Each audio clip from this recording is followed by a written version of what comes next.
今は彼女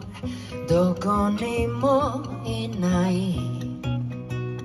朝早く目覚ましが鳴ってもそういつも彼女と暮らしてきたよ。喧嘩したり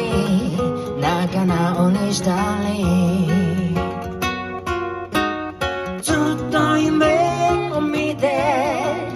安心してた僕はDaydream Believer そうで彼女は Queen でもそれは遠い遠い思い出。日が暮れてテーブルに座っても今は彼女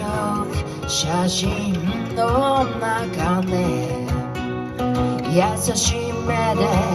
僕に微笑む。ずっと夢を見て幸せだったら